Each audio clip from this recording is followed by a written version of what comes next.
tiempo, el clima, Señor, que ha hecho estragos en nuestra salud, Señor, malestares en la garganta, tos, gripa, pero estamos contentos, tenemos contentamiento, Señor, estamos gozosos, Señor, de poder ser parte de tus hijos, Señor, de tu familia, Señor, de tu iglesia, Padre bueno. Queremos poner en tus manos todo lo que hemos preparado para este tiempo, Señor, por la palabra, Señor, que será expuesto hoy, por los cantos, Señor. Te pido, Señor, guarde de nuestras gargantas, Señor, aquellos que estamos un poco lastimados por cuestiones de salud, Señor. Y pues te pido que nos cuides, Señor, en este tiempo, Señor. Trae con bien a nuestros hermanos que están por venir, los que por motivo de salud o cualquier situación no pudieron asistir el día de hoy, Señor. También bendíceles, Señor, y guárdales, y que la próxima semana puedan estar acá, Padre. Todo te lo pedimos en el precioso nombre de Cristo Jesús, Señor nuestro. Amén. Perpetuamente cantaré la misericordia del Señor, con mi boca daré a conocer tu fidelidad, de generación en generación diré, para siempre será edificada la misericordia, en los mismos cielos establecerás tu fidelidad. Salmos 89, 1, 2. Buscamos nuestros himnarios, hermanos, para cantar nuestro primer himno, el himno 494.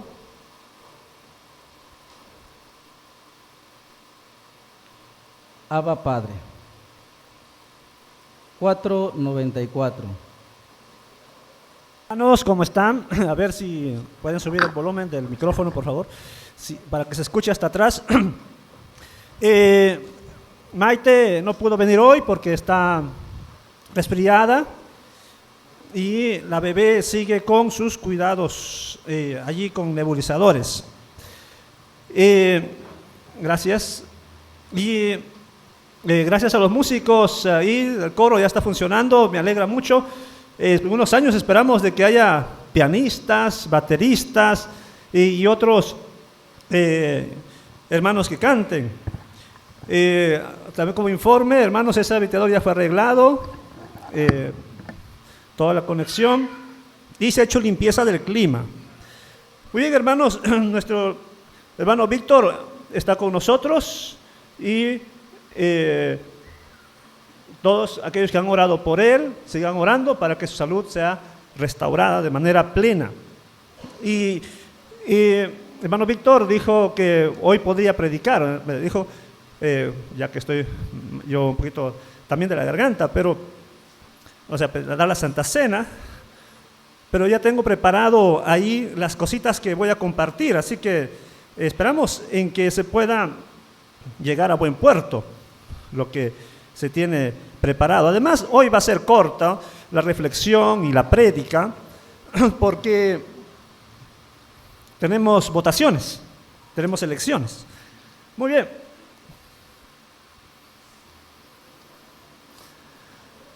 Vamos a Hebreos capítulo 7, versículos 26 al 28. Dice, el sumo sacerdote, que también es el Hijo. El sumo sacerdote, que también es el Hijo. Y la clase pasada, o la prédica pasada, les decía que Jesús es nuestro superhéroe. Es nuestro superhéroe. Y veamos esa canción, por favor. Vamos a escuchar esa canción. Que era la tarea para hoy. A ver si se escucha bien. Busquen Hebreos capítulo 7, versículo 26 al 28.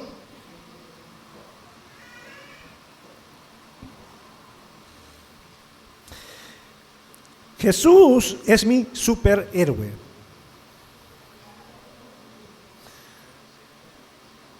Muy bien.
Gracias hermanos. Gracias. Decía el domingo pasado de que siempre hay que ver quién es mejor. Y mejor es el Señor Jesús. Volvamos a la diapositiva. Y en Hebreos 7:26 dice, Él, de Jesús, es la clase de sumo sacerdote que necesitamos, porque es santo y no tiene culpa ni mancha de pecado. Él ha sido apartado de los pecadores y se le ha dado el lugar de más alto honor en el cielo. A diferencia de los demás sumos sacerdotes, no tenía necesidad de ofrecer sacrificios cada día. Ellos los ofrecía primero por sus propios pecados y luego por los del pueblo. Sin embargo, Jesús lo hizo una vez y para siempre, cuando se ofreció a sí mismo como sacrificio por los pecados del pueblo. La ley nombra a sumos sacerdotes que están limitados por debilidades humanas, pero después de que la ley fue entregada, Dios nombró a su Hijo mediante un juramento, y su Hijo ha sido hecho perfecto, sumo sacerdote para siempre. El texto es claro, no necesita mayor explicación. El texto dice que Jesús es mejor que todos, y el autor del libro de Hebreos está poniendo a Jesús sobre todo lo que los judíos llamaban importante. Jesús es superior a los profetas, decía capítulo 1. Y luego va a decir Jesús es superior a los ángeles, Jesús es superior a Moisés, Jesús es superior a Josué, Jesús es superior a todo lo que los judíos reconocían como parte importante de su fe. Y ahora entra al sacerdocio y compara el sacerdocio levítico con Jesús. Y va a concluir que también el sacerdocio de Jesús es superior. ¿Cómo es posible que la gente prefiera ir por lo peor y no por lo mejor? Y cuando habla del sumo sacerdote, que es el Hijo, nos va a decir, todos los demás eran pecadores, tenían que ofrecer sacrificios por sí mismos, pero Jesús no, Él es el sumo sacerdote perfecto, que no necesitaba que ofrezcan sacrificios por sí, perfecto. Ese es un punto de comparación muy importante. Y el segundo punto tiene que ver con el tiempo.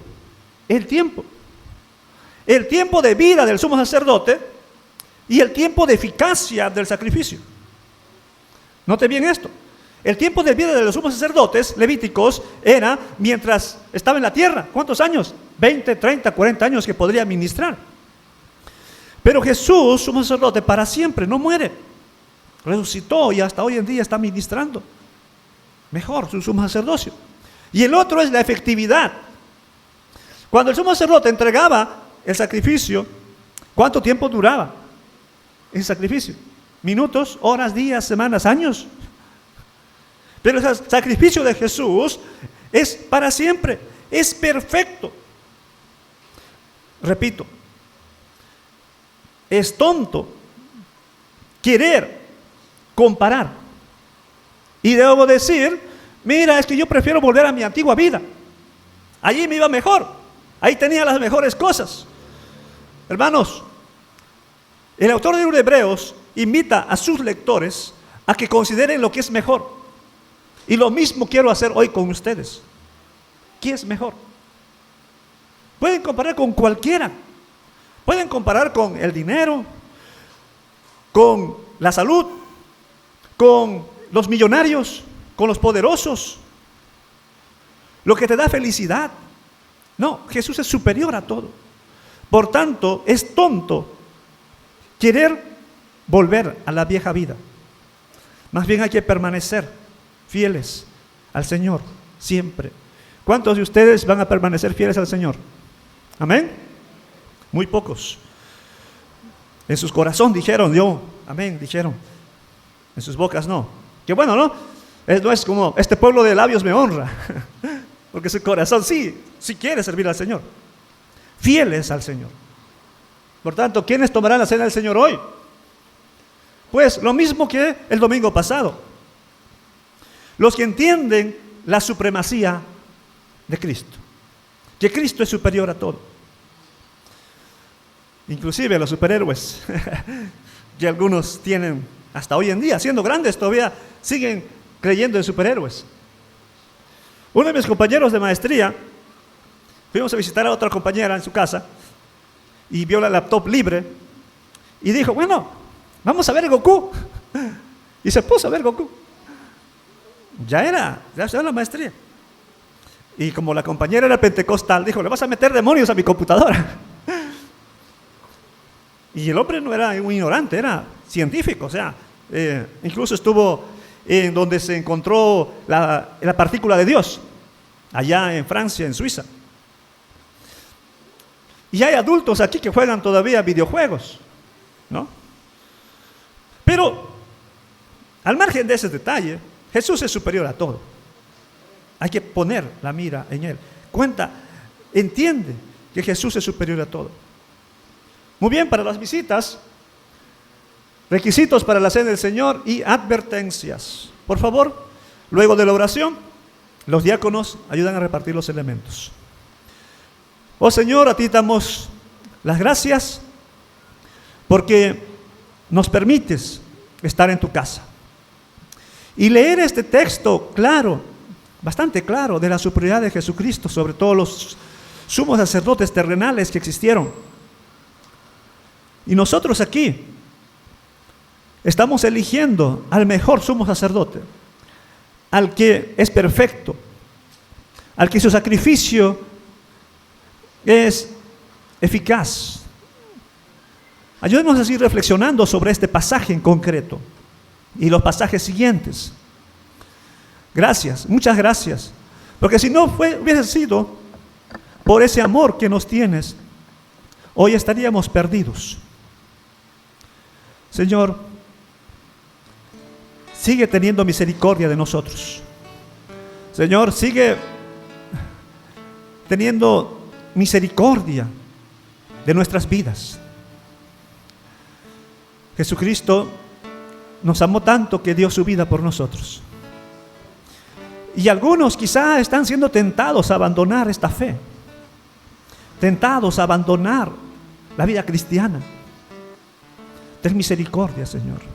Que ninguno de los que están aquí se convierta en apóstata, eligiendo lo peor, desechando lo mejor. Señor, ayuda a tus hijos, a tus hijas, a valorar que lo mejor que nos ha pasado en la vida es haberte conocido. Que lo mejor que nos ha pasado en la vida es haber sido perdonado por ti. Y tenemos promesa de salvación eterna. Te quiero pedir que tus hijos e hijas puedan ser conscientes de esto todos los días de su vida. Por favor, bendice los elementos.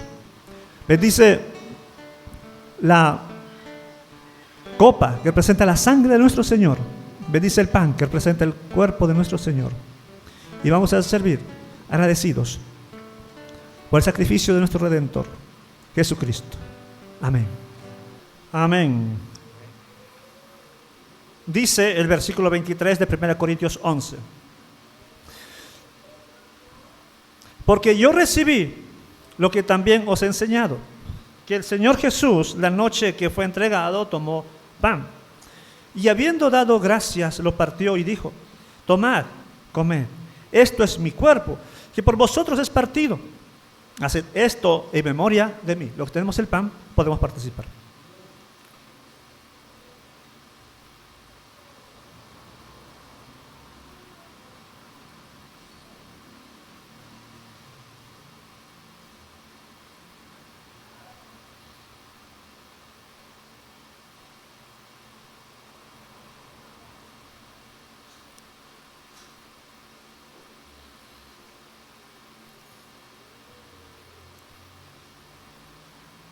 Versículo 25. Asimismo, tomó también la copa después de haber cenado, diciendo: esta copa es el nuevo pacto en mi sangre. Haced esto todas las veces que la bebiereis en memoria de mí. Ya tenemos la copa, podemos participar. Bienvenida.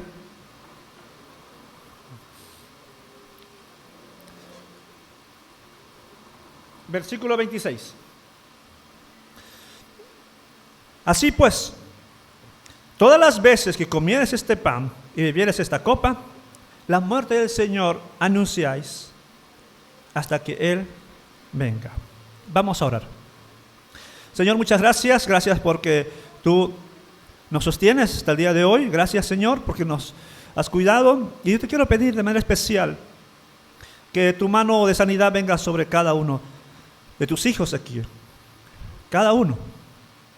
Desde el más pequeño hasta el más grande.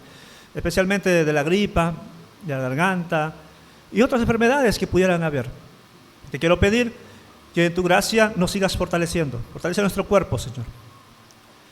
Y no solamente de nosotros, sino también de nuestros familiares, en donde estén. Ten misericordia. Gracias, Padre. Oramos en Jesucristo. Amén. Los niños pueden pasar a sus clases. Maestros, si ustedes escuchan cantar aquí, no significa que ya deben bajar porque la prédica va a ser corta. No significa que hoy nos quitan tiempo. No, pueden continuar su clase, pero la asamblea va a comenzar como a las 12 quizá. Okay. Muy bien.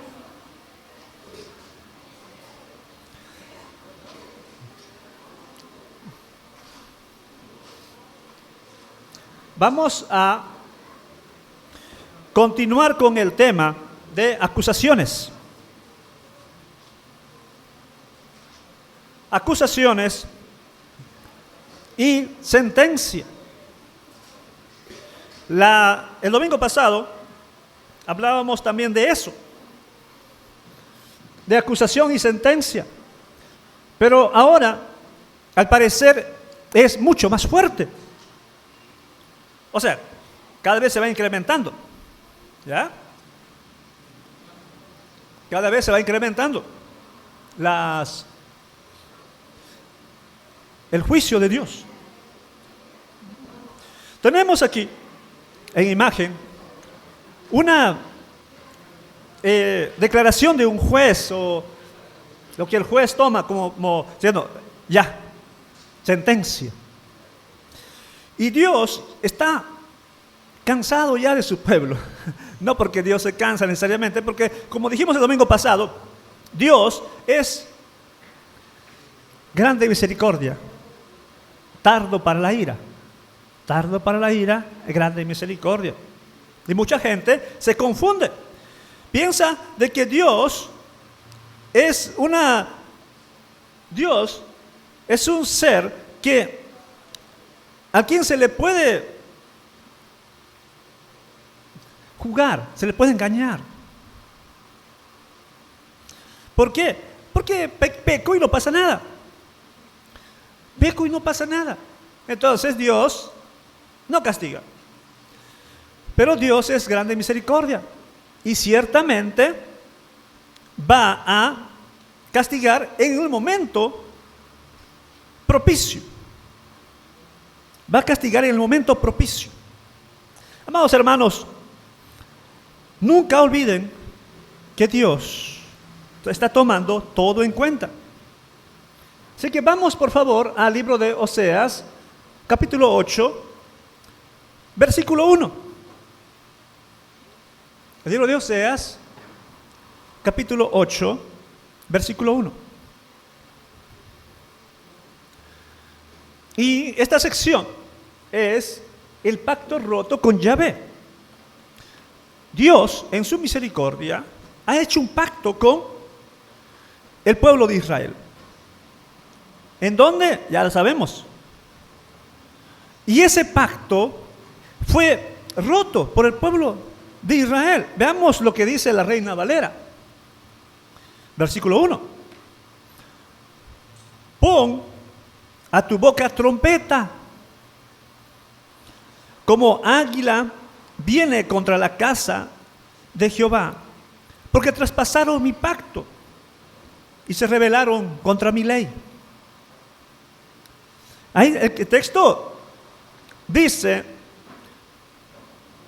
que hay que poner un anuncio, una alarma.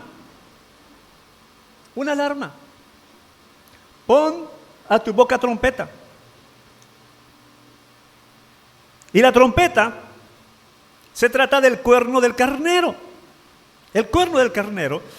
Y se usa para invocar, para llamar. En el capítulo 5, versículo 8, se usa para convocar a prepararse para la batalla. ¿Ya? Se usa para convocar, prepararse en la batalla. Según el capítulo 5, versículo 8. Pueden ir a su Biblia allí y verificar si es verdad o no. En el 5:8 está diciendo, toquen trompeta. Pero ahí era para prepararse para la batalla. ¿Quién se iba a preparar? ¿Todo Israel o solamente Benjamín? Hablamos de eso. Probablemente era todo Israel. Pero ahora, cuando dice ponga tu boca trompeta, o sea, usa el cuerno para convocar, ahora ya no es para prepararse a la batalla. Ahora es que ya la amenaza ha llegado. Ya, la amenaza ha llegado sobre Israel. Ya ha llegado sobre o contra la casa del Señor. El texto continúa diciendo, como águila viene contra, como águila. Se compara al águila. Claro, en algunos textos se traduce como un ave carroñera. Pero normalmente se traduce también como águila. La pregunta es, este no es águila mexicana, ¿no? Ni tampoco americana. Esto es del desierto, es del Sinaí y de Medio Oriente. La pregunta, ¿el águila? ¿Por qué águila? ¿Se trata de quién? ¿Se trata de Asiria o de Dios? Los asirios son una nación que se consideraban como águilas, tan rápidos como el águila. ¿Hace referencia a Asiria? O probablemente aquí está haciendo referencia a Dios, como águila viene.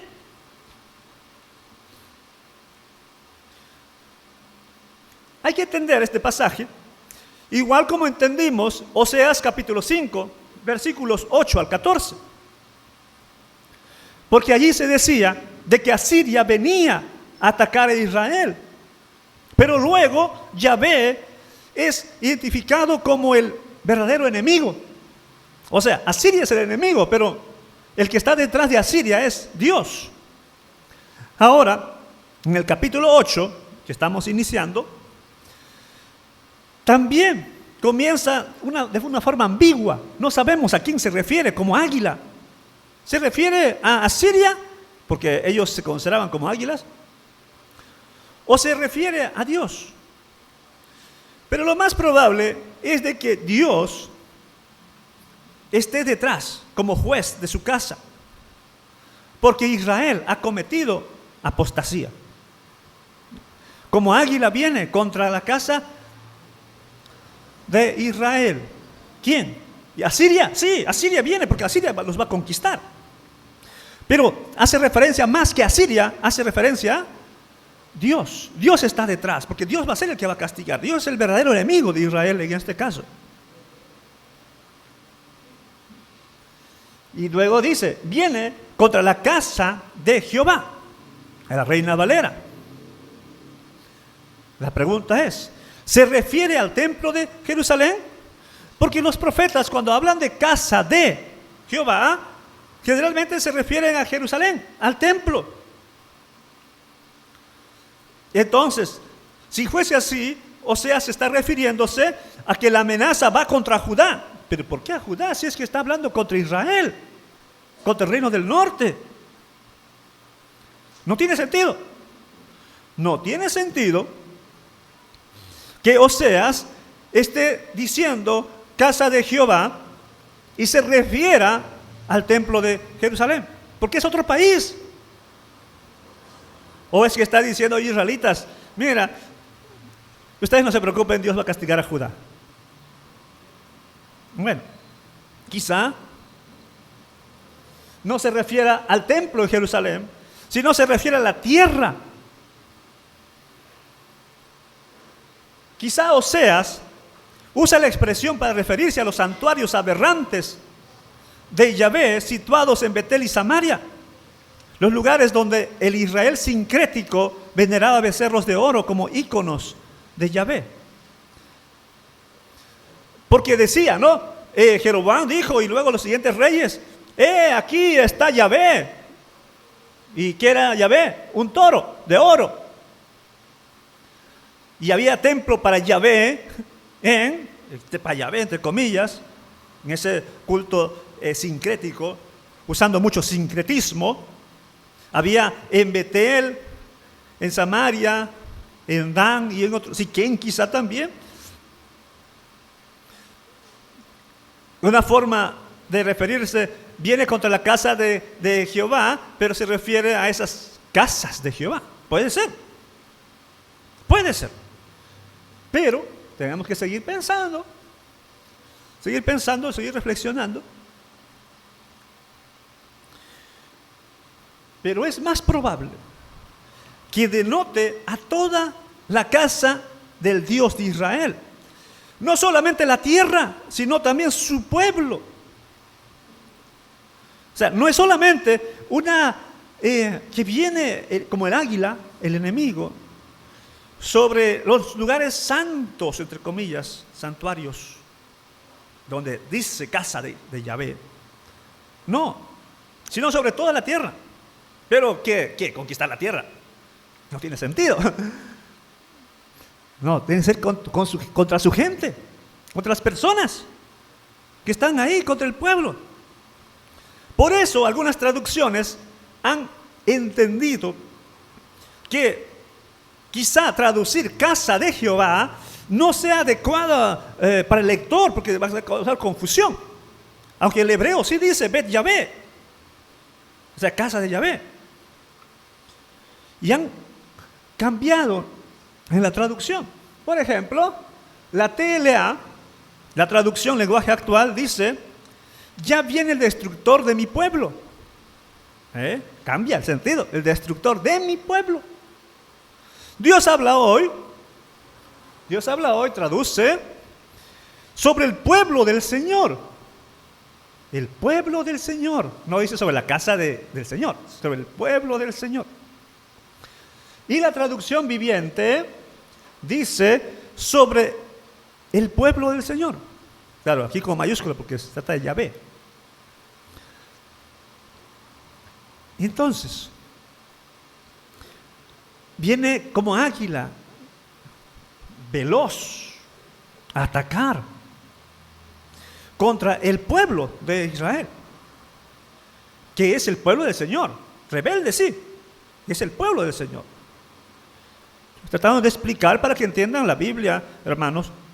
A veces es necesario aclarar ciertas cosas para no crear confusión. Sigamos con el versículo 1. Concluye el versículo 1, la última parte del versículo 1 de la Reina Valera, dice: porque traspasaron mi pacto y se rebelaron contra mi ley. No hay mucho que explicar aquí, porque traspasar es violar, quebrantar. Pacto es un acuerdo entre dos personas o dos naciones o dos representaciones. Traspasaron mi pacto. Eso me lleva a este lugar, a un desierto. Probablemente el monte Sinaí, no sabemos exactamente, pero se presume, monte Sinaí, donde Dios entregó la ley a su pueblo. En ese pacto soberano vasallo que hizo Yahvé con Israel, donde el pueblo se comprometió a obedecer la ley, Y dijo, si es que nosotros desobedecemos, que venga la maldición. Un pacto soberano vasallo. Sin embargo, ellos traspasaron. La expresión traspasar o quebrantar mi pacto, note bien que usa el pronombre personal, mi pacto. Es Dios mismo el que pone, es mi propiedad. Han violado algo que yo les di con tanto amor. Y traspasar mi pacto, en otros pasajes significa, como por ejemplo, Deuteronomio 17:2, Jueces 2, 19 y 20, traspasar el pacto significa el pecado de fabricar o adorar ídolos. Claro, no es solamente eso, porque también puede ser todas las leyes violadas, pero una de las cosas que se le acusa constantemente a Israel es su idolatría. Entonces tenemos aquí a ellos violando el pacto de Dios al tener idolatría. Ahora dice, se rebelaron contra mi ley. Y obvio, ¿no? El primer mandamiento del decálogo dice, no tendrás dioses ajenos. Entonces ya de primera instancia ya están violando el pacto. El segundo mandamiento, no te harás imagen ni semejanza. Ya están violando el pacto.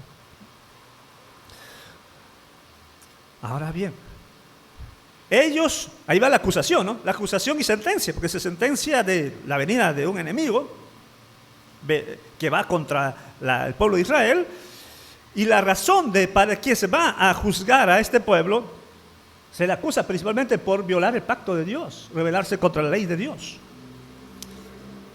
Ahora la pregunta que debemos hacernos es, eso fue con Israel, ¿cómo yo estaría violando el pacto hecho con Dios? Yo no he hecho ningún pacto, dirán. Yo no estuve en ese desierto en el Sinaí. Sí, claro, el miércoles prediqué de este pasaje. Bueno, de este episodio, ¿no? La entrega de la ley. Pero nosotros tenemos un mejor pacto que lo que tienen los israelitas. Recuerda lo que la Santa Cena recordamos, el sacrificio de nuestro Señor. Y ahí, cuando tomamos la copa, decimos, esta es la sangre del nuevo pacto, hecho entre Jesús y sus discípulos, un nuevo pacto. No sé si eres consciente de eso. Cuando tú creíste en el Señor Jesucristo, te hiciste hijo de Dios, hija de Dios, y luego, por supuesto, te bautizaste, pero primeramente creíste en el Señor. Hiciste un nuevo pacto con Dios, hiciste un pacto con Dios. Y ese pacto fue reconfirmado con el bautismo. Porque para nosotros, los evangélicos, el bautizo es una especie de testimonio público de nuestra fe en Jesucristo. Testimonio público. Para que los demás vean que sí, realmente yo quiero seguir a Dios. Un bautizo con un testigo no es un bautizo, digamos, ideal. Lo ideal es de que haya muchas personas que estén viendo. Y hay personas, inclusive, por ejemplo, en Perú, muchas iglesias y hermanos, cuando son bautizados o cuando salen del agua, dicen, ahora muero para el mundo y vivo para Cristo. Ese es el eslogan. Es el eslogan. El bautizo es una confirmación de ese pacto que he hecho con Dios. Dejar el mundo y vivir para Cristo, ser fiel a Dios. Ahora, amados, aquí veo, la mayoría de ustedes son cristianos. Quizá todos, pero vamos a suponer, la mayoría. Hicieron un pacto con Dios. Ese pacto lo están llevando de manera fiel o infiel.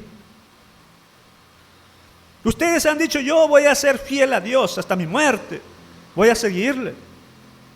Y no estoy hablando de de prácticas eclesiales, como yo he prometido ir a todos los cultos, ir a las vigilias, a los ayunos, a evangelizar.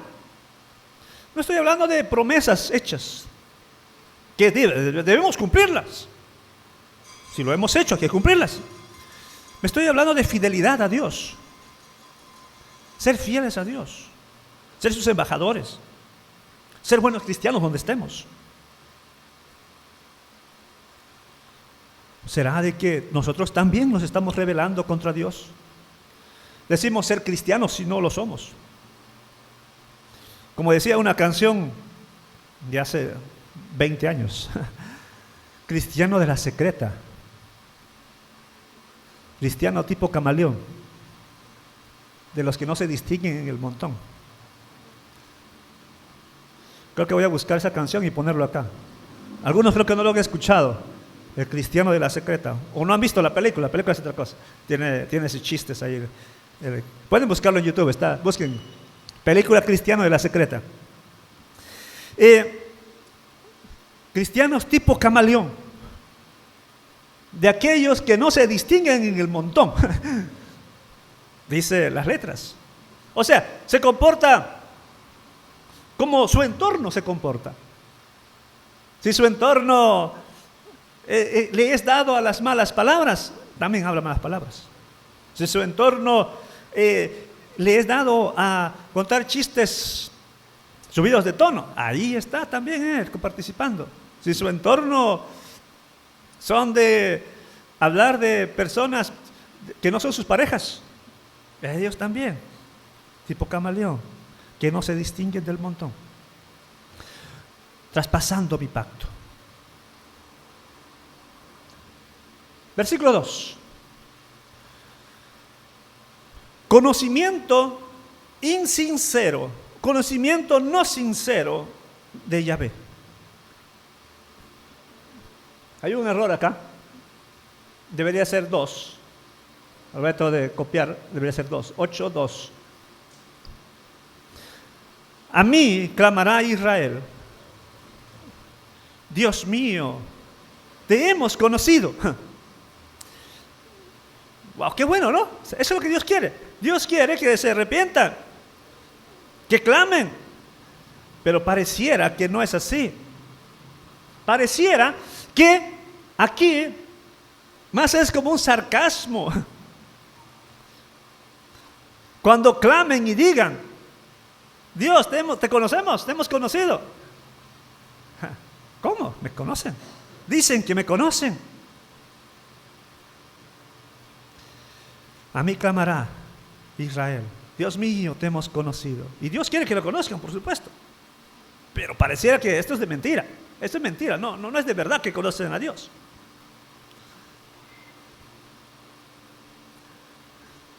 Que el pueblo de Yahvé lo conociera como Dios que cumple el pacto era uno de los principales objetivos de la salvación de Egipto. O sea, cuando Dios lo sacó de Egipto, Dios quería que lo conozcan como ese Dios salvador que cumple su pacto. Y luego, Oseas utiliza varias veces la raíz hebrea yadá. La raíz hebrea yadá,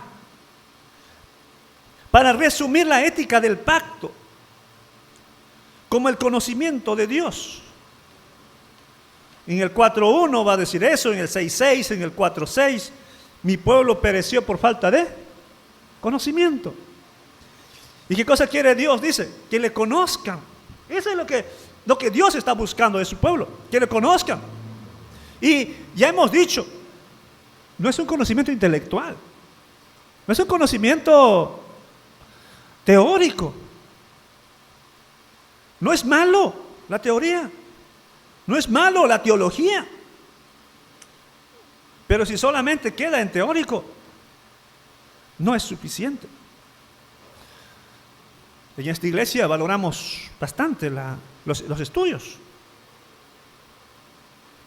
al punto que hoy se va a elegir si ¿Incorporamos escuela dominical para adultos o no? En nuestro culto. Y si gana esa opción, no están los maestros acá, pero voy a tener que repetir luego. Si gana esa opción, los maestros van a tener que llegar a las 10 en punto. No como ahora, algunos llegan 10:15, 10:20. No, 10 puntos, porque van a tener que iniciar sus clases de niños. Llegar temprano, los niños también llegar temprano. Pero también está la propuesta de que vamos a enseñar cómo predicar.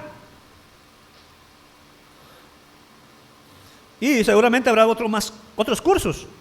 Sí, en esta iglesia valoramos el estudio. O por lo menos algunos lo consideramos muy importante para la vida del cristiano. Y la visita del domingo pasado también nos dijeron, ¿no? Estudio, ¿no? Hay que meter el estudio. No está mal el conocimiento teológico, el conocimiento teórico. El problema está cuando no relacionas ese conocimiento con la realidad, cuando no relacionas ese conocimiento con la práctica. Sería el año 2001, era mi primer año en el Instituto Bíblico,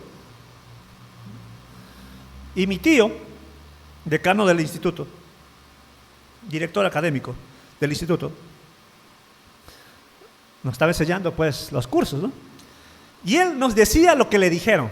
Casi siempre es así, ¿no? El conocimiento se transmite así, de generación en generación. Dice que sus profesores en el seminario evangélico de Lima, les decían: chicos, lean los libros de la editorial Herder. La editorial Herder es una editorial católica, muy buena. Lean esos libros. Pero ¿cómo? Pues somos evangélicos. ¿No?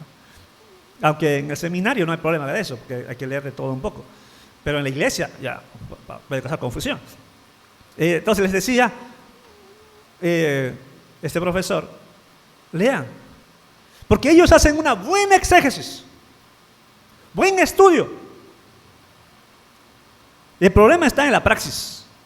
El problema está en la praxis, en la práctica, en cómo ellos lo que han estudiado lo contradicen con lo que tienen allí. El texto no dice eso, porque ellos, ¿cómo llegan a una conclusión que el texto no lo dice? Hacen buen estudio exegético. Ya prediqué aquí una vez prediqué sobre María. Hace 2 domingos hablé de María también. Y hace años en Guatemala hablaba yo de María en un culto de mujeres previo a Navidad. Y yo hablé a las mujeres de que hay que seguir el ejemplo de María previo a Navidad. Que ella se esforzó tanto estando embarazada para llegar a Belén. Una mujer embarazada de 8 meses, quizá 9, caminando. Su esfuerzo, hay que valorar su esfuerzo. Ya di mi prédica. Y como me quedó tan bonito, creo, entonces hice un resumen de unas líneas y publiqué en mi Facebook. En otras palabras dije: nosotros los evangélicos bajamos a María bastante, considerando simplemente la mujer que dio a luz al Señor Jesús.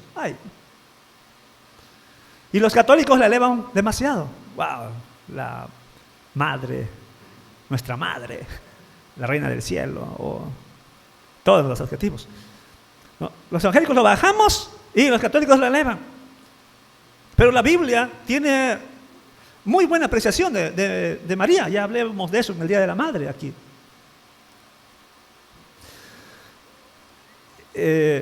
Y me comenta uno de los hombres católicos que yo admiro, no por su vida, sino por su cerebro, un jesuita, José Luis Sigre Díaz, un prolífico escritor, comentarista, un hombre brillante en los estudios del Antiguo Testamento, y tuve el privilegio de compartir, intercambiar correos, e inclusive escribió unas líneas de recomendación para mi libro.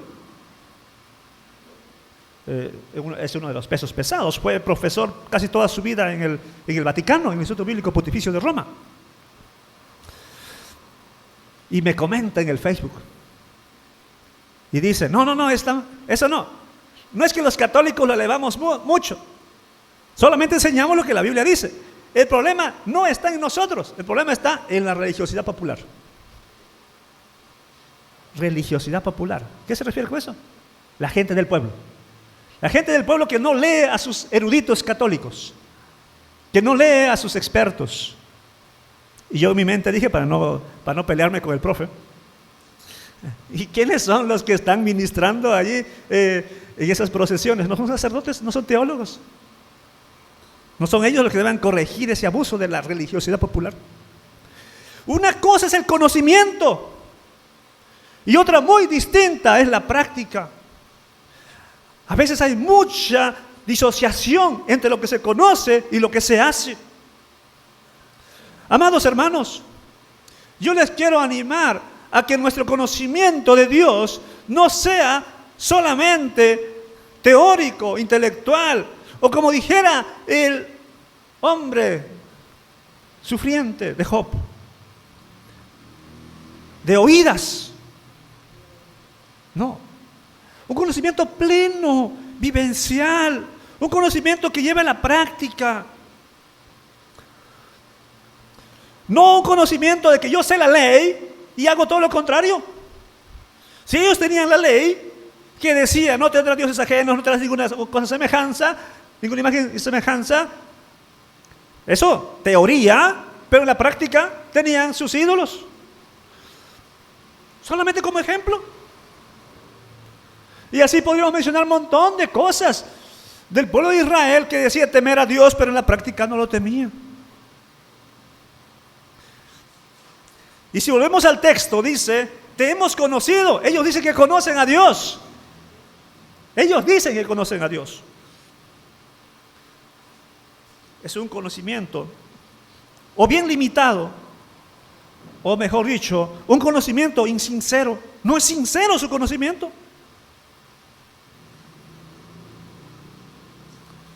Al igual que el pueblo de Yahvé, ya había expresado una confianza excesiva en conocerlo. En el 6.3 podemos ver eso, que ellos decían conocer a Dios. El Dios de Israel cita a su pueblo en Oseas 8.2, afirmando conocer a Yahvé sin tener ninguna intención de seguir sus estatutos. Note bien la diferencia. Una cosa es decir conocer a Dios y otra cosa es tener la disposición de seguir sus estatutos, de seguir sus mandamientos. Porque aquel que dice conocer a Dios también sabe de que debe obedecerle. El que dice conocer a Dios también debe obedecerle. Pero un conocer intelectual lo puede tener cualquiera. Lo puede tener cualquiera. Y no está mal, solamente que si va sin el conocimiento práctico, allí está mal. En Estados Unidos, las grandes universidades tienen facultad de teología. Oxford, Yale. A lo mismo en Europa. Pero ¿saben qué? Algunos de esos profesores de teología son ateos. ¿Cómo así? Enseñan teología, pero son ateos. Son buenos conociendo en la teoría, pero en la práctica no. Y ya les he dicho varias veces aquí, de que en nosotros pareciera, no tenemos tanto conocimiento, esperamos que algún día sí podamos tener aquí varios licenciados en teología, varios con maestría, doctorado en teología, para que ayuden a la iglesia. No solamente a esta iglesia, sino a todas las iglesias, porque hay mucha necesidad de personas preparadas. Bueno sería, pero no me refiero a ese conocimiento de yo sé y estoy orgulloso de lo que sé, sino ese conocimiento debe aterrizar al pueblo para que se haga real, obedecer sus estatutos. Y a veces aquí hay cristianos, entre comillas, pero son ateos en la práctica. ¿Por qué? Porque hacen cosas creyendo que Dios no los ve. creyendo que Dios no los ve. Son ateos en la práctica, porque el que cree que Dios existe sabe que está en todo lugar, es omnipresente.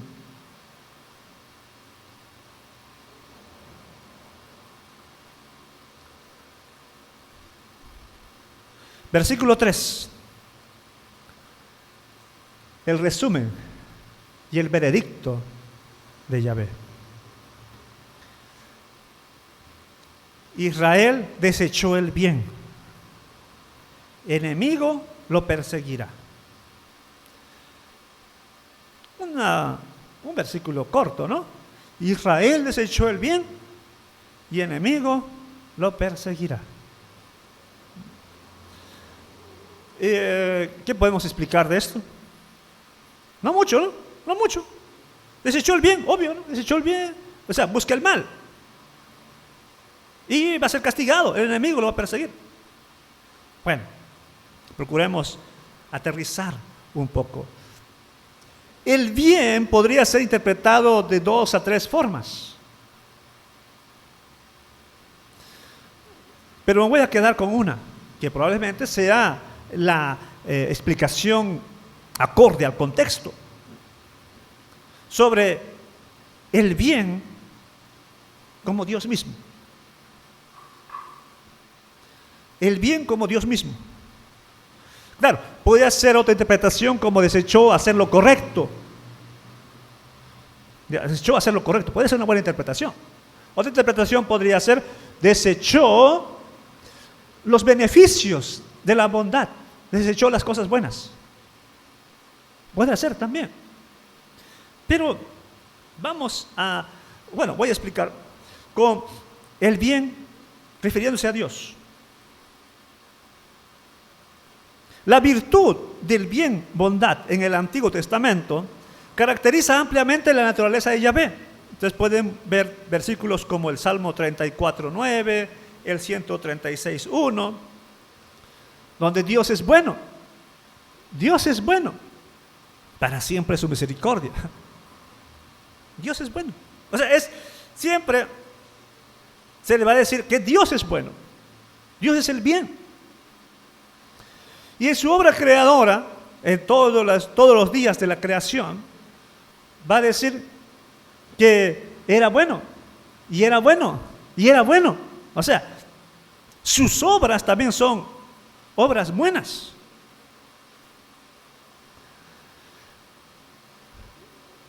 Así que desechar el bien es desechar a Dios. Israel desechó el bien. Podría ser una referencia a desechó a Dios y lo que Dios hace. ¡Qué terrible! Y no está mala interpretación, porque en versículos anteriores hablaba de que preferían a dioses ajenos. Desechar a Dios por dioses. Volvamos al versículo 3. Como desecharon el bien, desecharon a Dios. Enemigo lo perseguirá. Y nuevamente vamos a la cuestión ambigua. ¿Quién es el enemigo? Asiria.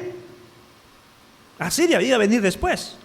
Iba a venir pronto, en unos años. Se refiere a Asiria. O como dijimos en el versículo 1, se referirá a Dios mismo. Dios actuando ahora como enemigo. Dios los va a castigar. Sea como sea, esto es una sentencia. Es el veredicto. Van a sufrir las consecuencias de su rebeldía. Van a sufrir las consecuencias de su rebeldía. Con Dios no se juega. Que quede eso bien claro. Con Dios no se juega. Textos tan claros como el de Santiago. Dios no puede ser burlado. Nadie va a burlarse de Dios. A su debido tiempo Dios va a juzgar a las personas. En esta vida quizá, pero sobre todo en la otra. Para todos aquellos rebeldes, para todos aquellos infieles, aquellos que quebrantaron el pacto de Dios, ¿Qué les espera? Dirán, bueno, ese es Israel. Él no tiene nada que ver conmigo. Hermanos, les invito a ser fieles a Dios. Les invito a permanecer firmes en esta profesión. Como estamos hablando del libro de Hebreos, también en la Santa Cena, es eso. Fieles, fieles. No elijan lo peor, eligen lo mejor. Mucha gente elige lo peor, los ídolos, la perdición. Pero ustedes deben elegir lo mejor. Elijan el bien. No desechen el bien. No desechen el bien. Quizá estás desechando el bien por el trabajo, por dinero, por mejores calificaciones, por amistades. Es que esas amistades son buenas para mí, me gustan. Por amor. Desechando el bien por amor. Desechando el bien por placer. No deseches el bien. Concluimos con la pregunta. La misma pregunta del domingo pasado. ¿Eres rebelde como Israel? Es una pregunta personal. Cada quien en su mente, por favor, pueda responder esa pregunta. ¿Eres rebelde como Israel? Que Dios te habla y tú no